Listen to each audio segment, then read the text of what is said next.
Oh, nous pourrions chanter un cantique après l'autre et nous réjouir, car ces cantiques expriment ce que chacun a expérimenté. Ici, le compositeur de cantiques chante: Sainte joie, remplis mon âme, amour de Jésus, paix et repos. Nous devons nous demander si la sainte joie nous remplit. Si nous avons l'amour de Jésus-Christ dans notre cœur, si nous avons trouvé la paix, si nous avons trouvé le repos en lui et la source de toute béatitude, c'est toi, mon Jésus. Que le Seigneur, si ce n'est pas encore le cas, puisse l'accomplir en chacun de nous.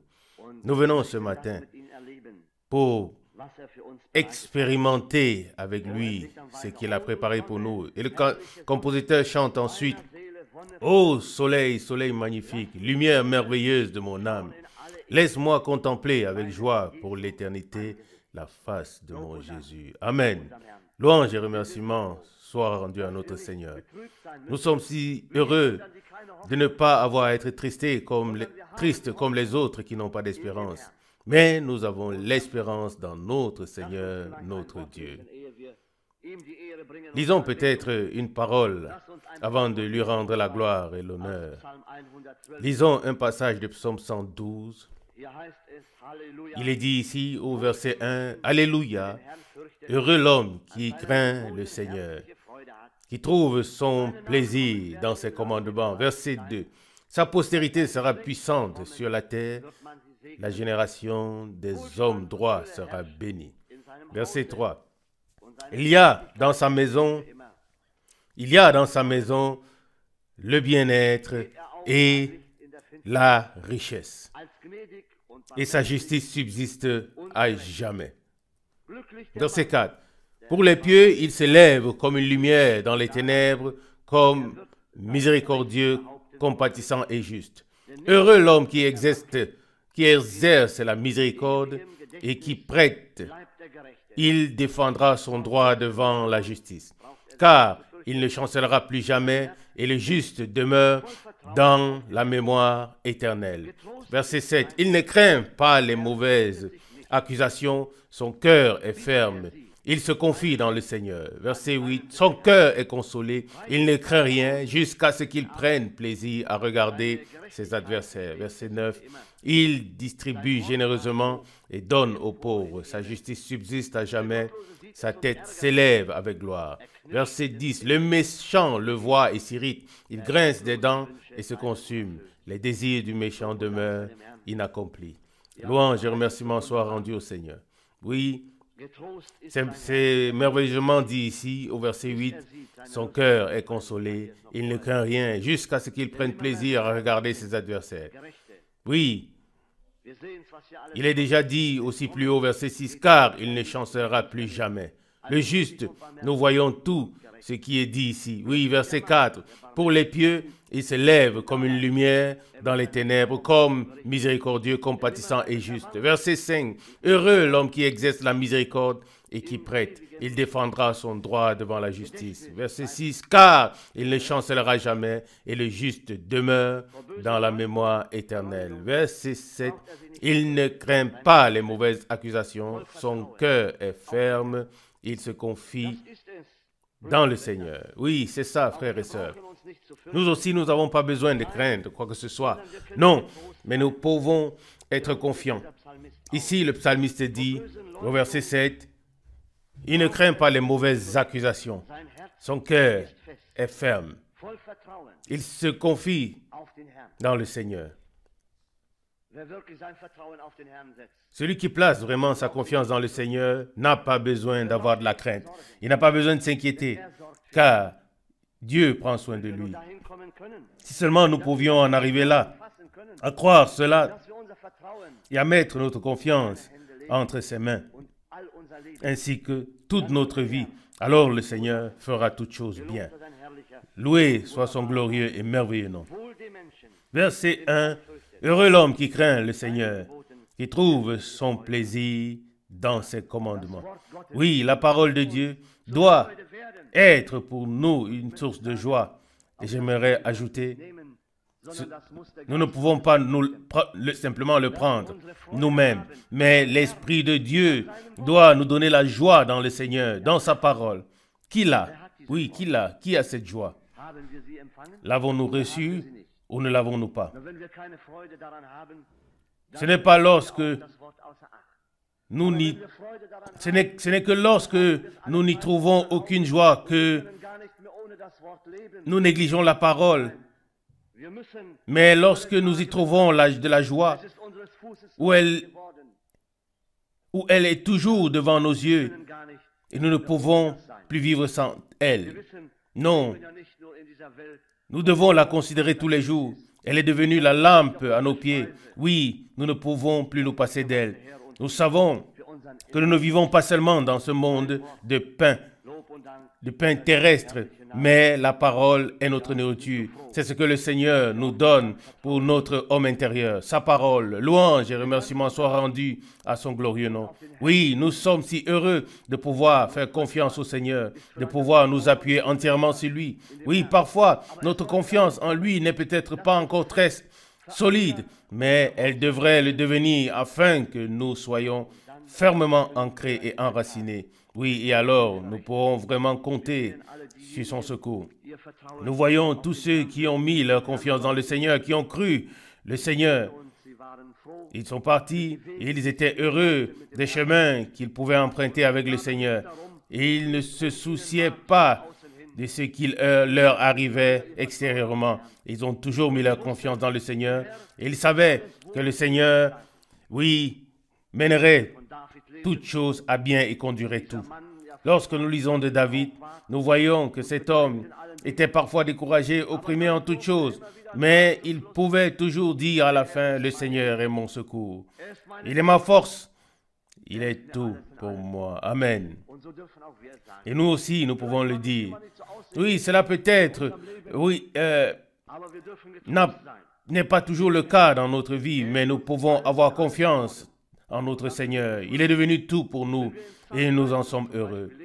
Lorsque nous lisons par exemple dans le psaume 13, David dit au verset 2, « Jusqu'à quand, Seigneur, m'oublieras-tu? Jusqu'à quand me cacheras-tu ta face ?» Verset 3, psaume 13, « Jusqu'à quand mon âme sera-t-elle dans l'angoisse, mon cœur dans la détresse, jour après jour?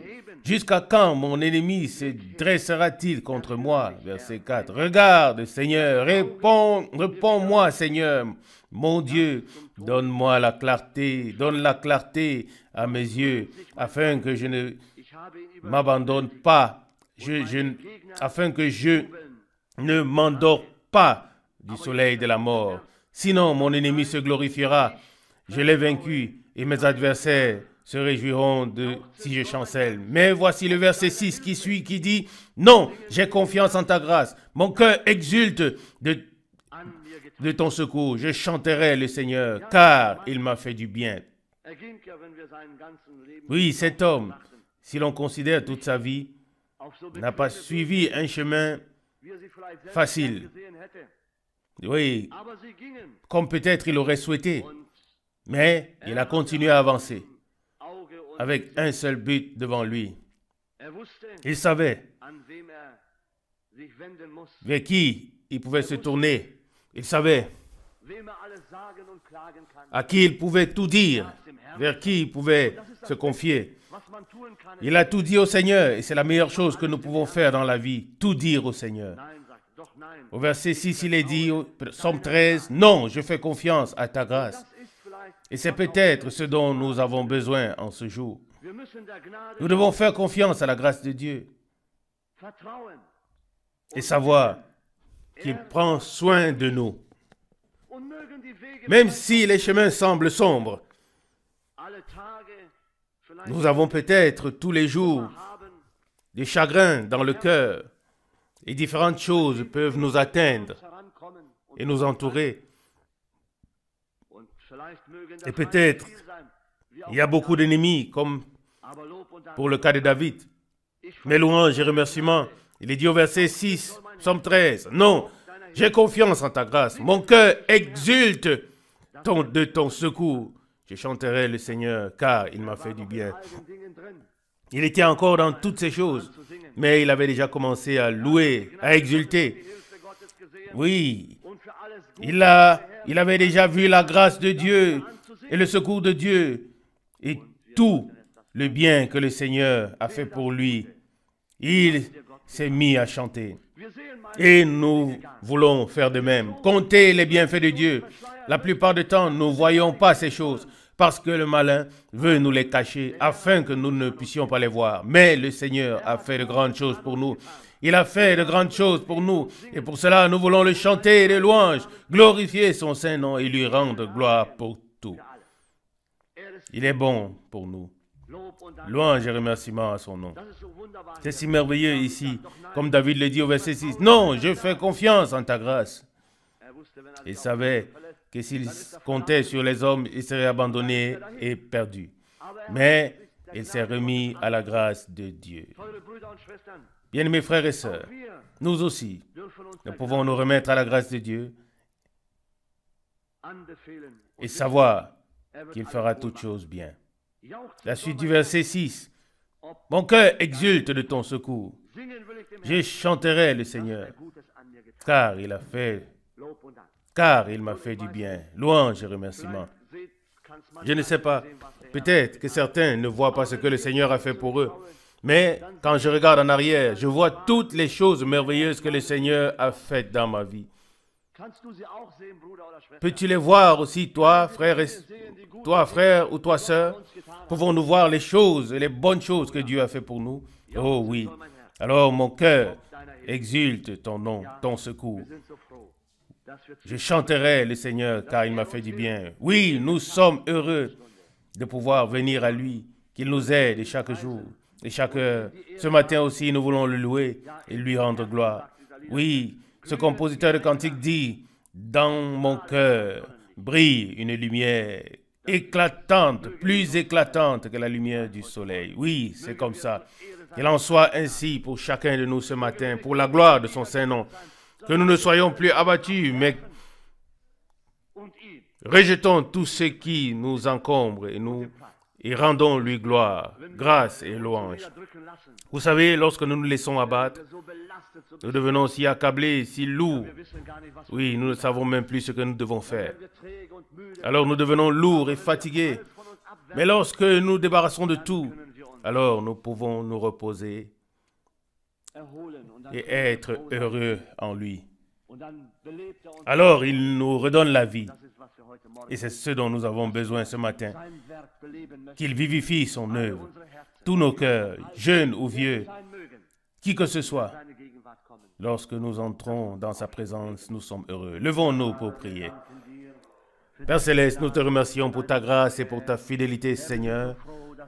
Seigneur, nous sommes si heureux de pouvoir être ici ce matin, encore pour louer ensemble ton précieux et saint nom, pour t'offrir nos cantiques de louange, Seigneur, car tu as fait de grandes choses aussi pour nous et tu nous as acceptés, Seigneur. Seigneur, tu nous as accordé ta grâce et c'est pourquoi nous te louons et nous voulons te chanter des louanges, Seigneur. Nous voulons t'acclamer et te louer, Seigneur, comme David l'a fait. Seigneur, malgré toutes ces afflictions, malgré toutes les situations dans lesquelles il était, il a levé les yeux vers toi, Seigneur, et il savait, Seigneur, que son secours vient de toi, le Dieu vivant. Seigneur, notre secours aussi vient de toi, le Seigneur du ciel et de la terre. Sois avec nous ce matin. Continue à nous bénir, Seigneur. Bénis mes frères, Seigneur. Bénis mes sœurs. Bénis tous ceux, Seigneur, qui sont venus pour être en communion avec nous et avec toi, Seigneur. Oui, sois avec nous, Seigneur. Seigneur, nous voulons voir ta gloire ce matin et ta bonté, Seigneur. Seigneur, nous voulons tout déposer sous la croix, Seigneur. Nous voulons nous consacrer à toi du plus profond de nos cœurs, te remercier et te louer du plus profond de nos cœurs. Alléluia à ton glorieux nom, Seigneur. Que ton bon plaisir soit sur nous ce matin et bénis-nous, Seigneur. C'est notre désir sincère. Alléluia. Loué soit ton glorieux nom. Amen. Amen. Frère Franck. Louange et remerciements soient rendus au Seigneur. En fait, il n'y a plus rien à ajouter à tout ce qui a été dit. Nous avons déjà entendu de précieuses paroles tirées de la parole de Dieu et nous nous en réjouissons. Seul le chemin de la foi est certain et inaccessible pour l'ennemi. Et seul celui à qui Dieu a donné des promesses peut croire. Ne peut croire que celui dont le cœur est ouvert. Celui qui peut affirmer sa vocation et son élection. C'est la partie élue. Nous l'avons entendu. Ce n'est pas la masse, mais la partie élue l'a obtenue. Non pas par les œuvres de justice, mais par la grâce. Lorsque Frère Rousse a lu le passage, je crois que c'était dans le psaume 13, mentionnant le fait que David a loué la grâce. Déjà dans l'Ancien Testament, la grâce était ce qui a aidé le peuple. Pas la loi, mais la grâce.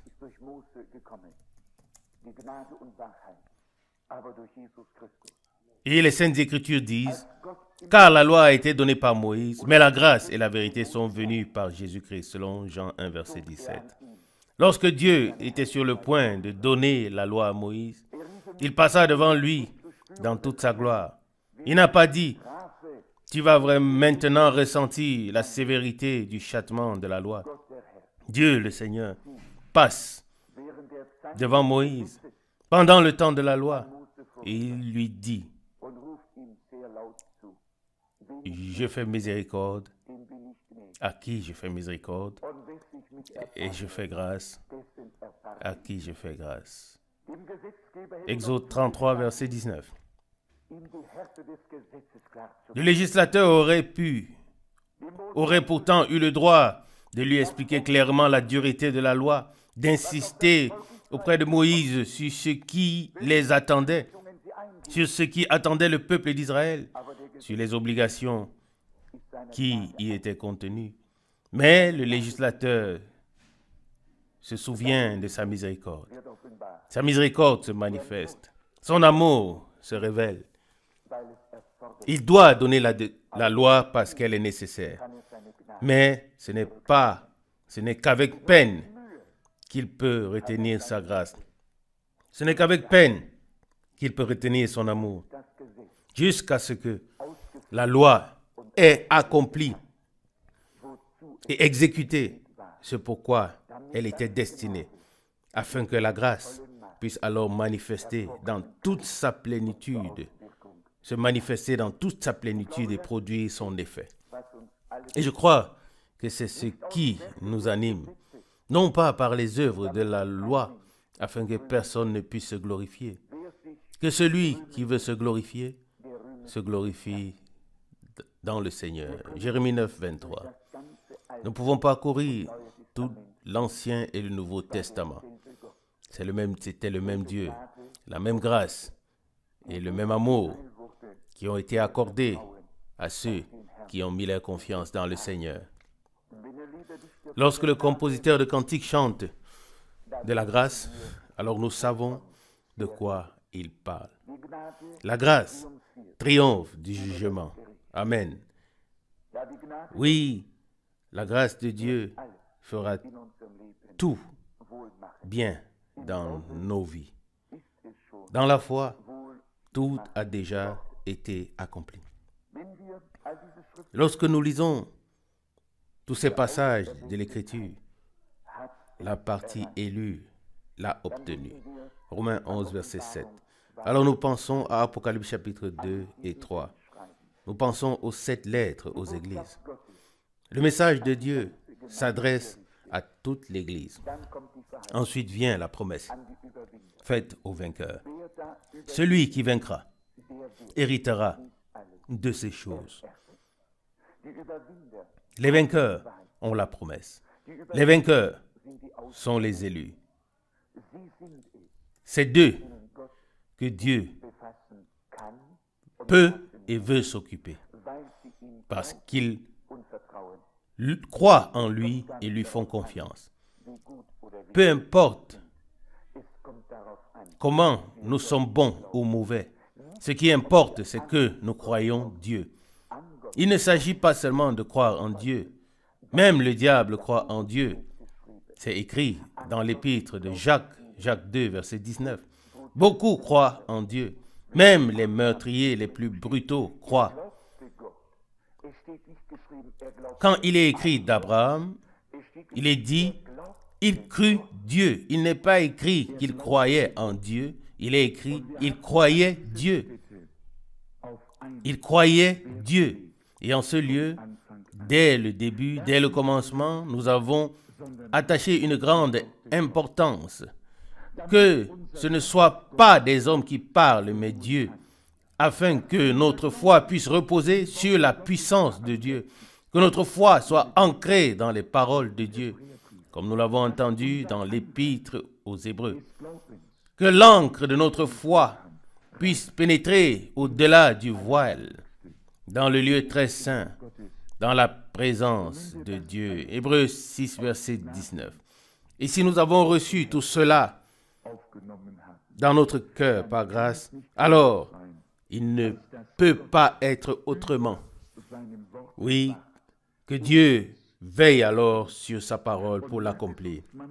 Et même si nous nous sentons parfois comme David, au point de dire, dans le désespoir, que Seigneur, combien de temps ça va encore durer? Nous ne pouvons plus le supporter. Et le Seigneur nous dit, soyez patients et persévérez dans la foi. Amen. Nous l'avons entendu. La patience et la foi marchent ensemble. L'impatience et l'incrédulité marchent aussi ensemble. Celui qui devient impatient est au fond prisonnier de l'incrédulité. Celui qui est patient croit. Abraham a dû persévérer dans la patience. Il n'a pas tout bouleversé autour de lui. Au contraire, tous étaient bénis, car il avait la promesse. Si nous rendons fous les gens autour de nous avec ceci et cela, cela prouve que nous ne croyons pas, que nous sommes impatients, que nous avons perdu notre stabilité, que tout nous échappe. Celui qui croit est patient, persévère, fait confiance à son Dieu. Amen.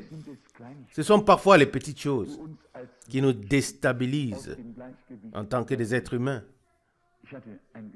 J'ai eu une conversation et la question a été posée, peut-on encore aller chez le médecin? Peut-on encore se faire soigner? Peut-on encore prendre des médicaments? Peut-on faire ceci et cela? Je voudrais dire ceci. Chaque être humain doit suivre son chemin avec Dieu. Personne ne peut rien dire ni décider pour l'autre. L'un a la foi qu'il s'en sortira sans docteur, sans médecin. Et tant que l'on est en santé, tout va bien, n'est-ce pas? Oui, tout va bien. Nous n'avons aucun souci à nous faire. Mais personne ne devrait juger ceux qui sont conduits autrement. Chapeau bas, si on le porte, chapeau bas devant tous ceux qui suivent directement le chemin de foi en toutes choses. Mais voilà qu'arrive une âme précieuse avec une douleur au cou. Excusez-moi de le dire ainsi, mais nous avons tous différents membres sur notre corps. Quelqu'un dit, mon ongle a poussé dans mon orteil. Puis-je aller chez le médecin? Alors là, on ne rigole plus. Ce n'est pas une maladie. C'est une chose qui peut arriver et qui doit être réglée.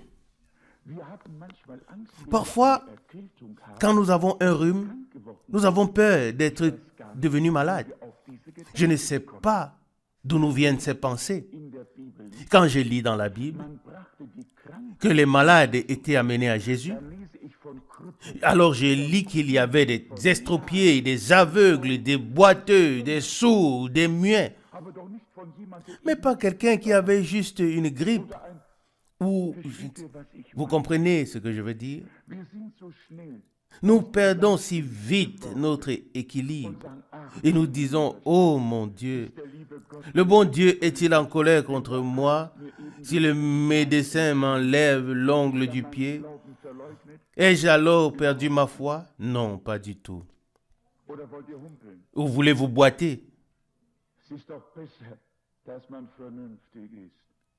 Il est mieux de rester raisonnable. Mes enfants, nous ne devons pas nous laisser aller à l'extrême et perdre notre capacité de penser ou de réfléchir normalement. Respect à tous ceux qui ont la foi. Mais il y a des choses qui doivent suivre leur cours normal. Et on n'en parle pas. On le fait et c'est tout. Si quelqu'un pense qu'il peut aller dans un magasin bio pour acheter une bouteille de médicaments afin de se sentir un peu plus fort, il n'a pas de compte à rendre à quelqu'un d'autre si ce n'est qu'à Dieu. C'est sa propre décision. Comprenez-vous ce que je veux dire? Où allons-nous finir si nous commençons à penser ou à agir de cette manière? Toute personne croyante ne doit pas seulement rechercher la guérison du corps ou de l'âme. Parfois, nous avons même besoin de guérison dans notre capacité de réflexion afin de pouvoir penser correctement, de pouvoir tout classer correctement et de ne pas devenir un fardeau pour nous-mêmes et pour les autres. La foi est raisonnable. Elle agit en conséquence.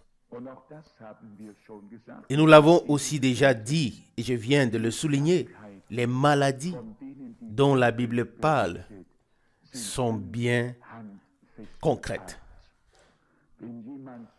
Si quelqu'un, et nous pouvons tous le lire, je viens de l'ouvrir ici dans Matthieu chapitre 15. Il y avait des estropiés, il y avait des aveugles, il y avait des boiteux, il y avait la souffrance. Oui, la souffrance physique directe. Matthieu 15, verset 30. Et on peut lire partout que lorsque les gens étaient amenés à Jésus, ce n'était pas seulement parce qu'ils avaient mangé quelque chose qui leur avait fait un problème dans l'estomac ou qu'ils avaient mal au ventre. Non, ce n'était pas le cas. Il s'agissait des personnes malades, aveugles, boiteuses, sourdes, muettes, paralysées, des personnes qui étaient frappées dans leur chair et pour lesquelles il n'y avait plus aucun espoir.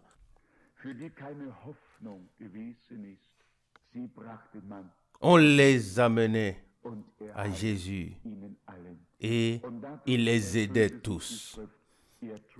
Et par cela s'accomplissait l'Écriture. Il a porté leur maladie et s'est chargé de leur souffrance. Et par ses blessures, nous sommes guéris.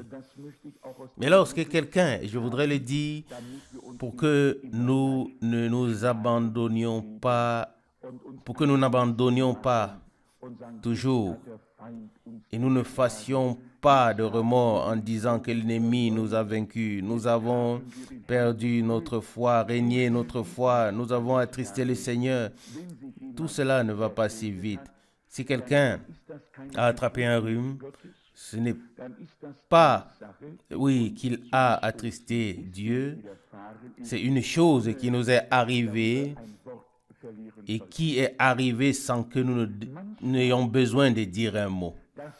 Parfois, je pense que nous accordons trop d'importance à des petites choses au point de perdre notre équilibre. Un rhume, comme nous l'avons dit, dure une semaine sans médecin, 8 jours avec médecin, et puis ça passe. Et ça a dérangé qui? Personne. Ces choses viennent et vont. Et nous remercions notre Seigneur. Certains ont une mauvaise conscience lorsque le médecin leur prescrit un arrêt maladie. Oui, si on se fait mettre en arrêt maladie tout le temps, je me ferai aussi des reproches ou bien, mais si c'est nécessaire, pourquoi pas? Si on peut s'en passer, tant mieux. Mais soyons des hommes raisonnables, qui ne se ridiculisent pas devant les autres, qui ne se mettent pas les uns les autres dans des situations difficiles, mais que chacun suive son chemin avec Dieu. Je le répète, ceux qui peuvent se passer de ces choses, qu'ils remercient Dieu chaque jour. Mais ceux qui, ici ou là, sont conduits dans leur foi sur un chemin qu'ils ne comprennent peut-être pas eux-mêmes, alors nous ne nous faisons pas de remords et ne disons pas maintenant nous avons régné notre foi. Cela ne se va pas si vite. Mais l'ennemi vient et alors nous sommes brisés intérieurement. Nous abandonnons, nous commençons à gémir et à nous plaindre sans que ce ne soit nécessaire. Marchons dans la foi, quel que soit notre chemin. Et alors le Seigneur, dans sa grâce, sera avec nous tous et nous bénira. La partie élue atteindra le but. Ceux qui sont appelés et bénis de Dieu entendront sa parole, craindront et croiront ses promesses. Ils seront affermis dans la foi et iront de l'avant. Oui, ça aussi a été dit ici ce matin. Peu importe ce que nous pouvons ressentir sur le moment, cela ne change rien aux promesses que Dieu nous a données. Amen. Parfois, quelqu'un a un petit accident, que ce soit en voiture ou ailleurs, et aussitôt l'ennemi vient et dit, tu vois maintenant, n'est-ce pas? Où est ta foi? Que diront les frères et les sœurs? C'est une mauvaise manière de penser. Celui qui croit n'en parle pas. Il se réjouit d'avoir eu la vie sauve, que les dégâts matériels puissent être réparés et que nous puissions continuer à aller de l'avant avec notre Dieu. Que signifient toutes ces futilités dans le royaume de Dieu? Voulons-nous être des mouches et avaler des éléphants? Allons de l'avant dans la foi et rendons grâce à notre Dieu pour tout, en toute situation. C'est sans doute David qui a reçu quelque part comme une gifle. En ce moment-là, il n'avait certainement pas de psaume. Qu'est-ce que c'était exactement? Il aurait eu tout pouvoir pour lever la main ou demander à quelqu'un d'autre de le faire. Mais il dit simplement, laissez-le faire. C'est le Seigneur qui le lui a ordonné. Et c'était tout. Il n'est pas resté assis pendant des jours à se demander pourquoi cela m'est-il arrivé maintenant et qu'ai-je fait encore? Pourquoi Dieu dans le ciel soit miséricordieux envers moi et que tu es... Oh, tout ça me cause beaucoup de soucis. Ça te cause du souci? Je ne sais pas pourquoi. Notre Dieu, si notre Dieu s'occupait de toutes ces petites choses que nous avons parfois, c'est déjà grave que nous nous en occupions. S'il devait le faire lui aussi, je ne sais pas ce qu'il pourrait faire ensuite. Il a suffisamment de grandes choses à faire. Et nous devrions enfin comprendre que, comme cela nous a été dit, Nous devons remercier Dieu en toutes circonstances, car tout ce qui arrive est pour notre bien. Si nous ne voyons pas les choses du point de vue biblique, nous serons toujours en conflit avec nous-mêmes, avec Dieu et avec les autres.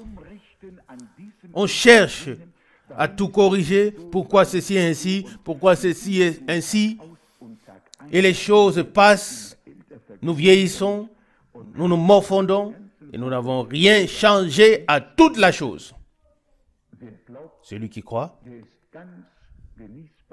lui, il est agréable. Il est bon, oui, par la bonté de Dieu. Et il avance dans la foi. Je ne pense pas qu'Abraham ait attiré l'attention de quelqu'un et qu'il se soit plaint que Dieu n'agissait pas assez vite et que les choses ne se passaient pas comme il le souhaitait. Nous lisons d'Abraham qu'il croyait Dieu et qu'il ne tomba pas dans l'incrédulité. Et ceux qui tombent eux-mêmes peuvent très vite faire tomber d'autres. Nous le savons très bien. Quand quelqu'un trébuche et tombe et s'accroche sur les autres, il peut faire tomber les autres. Non, celui qui croit va de l'avant. Celui qui croit rend gloire à Dieu. L'ancre de la foi est solide. Dans la promesse qui vient du sanctuaire de Dieu. Et c'est là que notre foi est fondée. Pas dans les sentiments, pas dans ce que nous pouvons ressentir sur le moment, pas dans le fait que nos pieds soient en bon état ou fatigués, que nous ayons du travail ou non, que nous ayons de l'argent ou non. Notre foi ne peut pas dépendre de ces choses. La foi est une chose spirituelle, elle appartient au domaine surnaturel et nous a été donnée par Dieu comme un don dans notre cœur. C'est avec cette foi que nous nous couchons et que nous nous levons. La foi est un don de Dieu et sans la foi, il est impossible de plaire à Dieu. Et c'est pourquoi nous voulons suivre ce chemin de foi, ne rien surévaluer, mais diriger notre attention vers Dieu, vers sa parole, vers ses promesses. Que nous ne tombions pas nous-mêmes et ne devenions pas des pierres d'achoppement pour les autres, mais que nous honorions Dieu par la foi et avancions ensemble jusqu'à ce que nous ayons expérimenté et reçu toutes les choses que Dieu nous a promises dans sa parole. Amen. Abraham aurait certainement eu le droit, après toutes ces années, de dire, Seigneur, qu'en est-il de la promesse? Mais, comme nous l'avons entendu, Dieu, ne pouvant pas jurer par un autre, jura par lui-même, selon Hébreux 6, 13. Il jura par lui-même pour faire comprendre à Abraham que j'ai parlé et ce que j'ai dit est irrévocable. Oui, tu peux compter dessus. C'est vrai. Dieu n'avait pas précisé le moment. Et nous devons le comprendre, que la parole de Dieu est absolue et que les choses qu'il a promises sont irrévocables.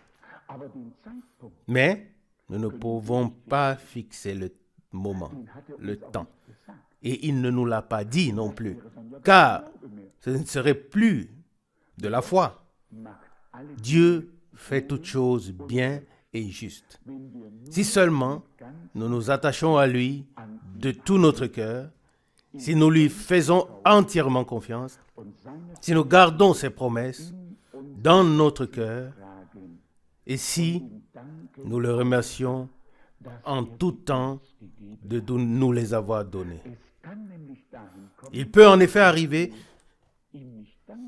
que nous ne le remercions pas pour les promesses, mais que nous nous agitions parce qu'il ne les accomplit pas. Et alors, il ne peut pas les accomplir, car à ce moment-là, et dans un tel état, nous ne sommes pas en mesure de les recevoir. Comprenons-nous ce que cela signifie? Les promesses de Dieu ne sont pas là pour être discutées, pour dire, oui, pourquoi ne sont-elles pas encore réalisées? Pourquoi ceci n'est-il pas encore comme ça et pas autrement? Les promesses de Dieu demeurent.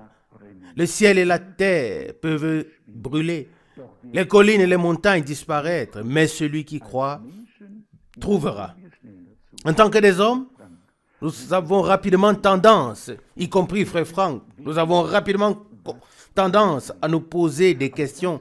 Quand cela arrivera-t-il? Comment cela se passera-t-il? Qu'est-ce que ce sera? Mais cela n'est pas dans ma tête, cela n'est pas dans mon cœur. Mais si je fais parfois une déclaration qui ne vient pas du cœur, elle vient peut-être d'une réflexion intellectuelle, surtout si elle n'est pas faite pour la gloire de Dieu et si elle ne sert pas à édifier la foi des croyants.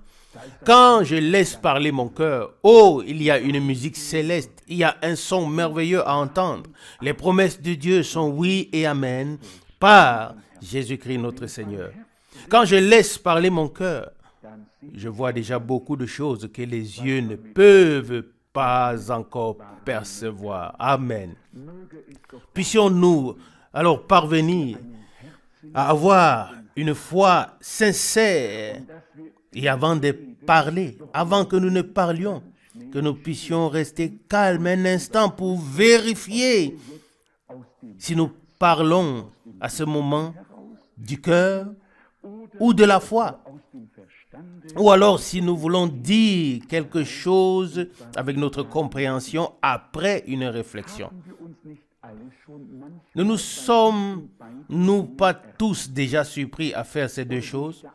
Ou suis-je le seul à avoir déjà commis ce genre d'erreur? Est-ce que ça vous est déjà arrivé à tous? Puis-je vous demander de lever la main? Qui a déjà vécu cela? Oui, tous. Oui, c'est bien cela. Mais maintenant, nous devons faire la distinction entre ce qui nous a apporté la bénédiction et ce qui nous a apporté, qui ne nous a pas apporté la bénédiction. Chaque fois que nous avons voulu, par notre compréhension et notre réflexion, donner du sens aux choses, nous avons été nous-mêmes abattus et nous avons, oui, troublé la foi des autres. Mais chaque fois que nous avons laissé parler l'Esprit de Dieu dans notre cœur, il en a été autrement. Et les autres ont été fortifiés dans leur foi.